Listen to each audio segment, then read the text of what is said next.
I'm Jenny Keller, and today I'm going to show you how to throw a favorite things party. And today I'm doing it for my daughter's 13th birthday. I finally talked her into having this as her birthday party theme this year. I've thrown these for years just for fun, but I've always thought it would be such a fun idea for a birthday party because what's great about it is all the kids bring their favorite things, but then they get to go home with new favorite things. So everybody gets to go home with gifts. So I'm going to run you through how you would host one of these yourself.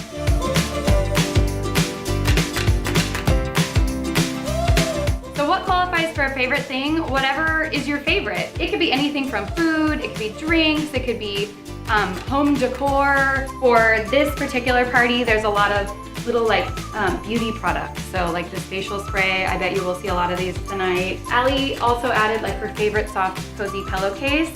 So it's fun to just get creative, think outside of the box, and then I always like to include some sort of a little place tag with your name on it so that when you're around a group of people, especially if you don't know everybody at the party, it kind of gives you like a talking point, like a conversation piece, but you learn a lot about other people and also different things like, I didn't know that this unicorn bath bomb was so awesome, but it's Allie's favorite, so we better try it.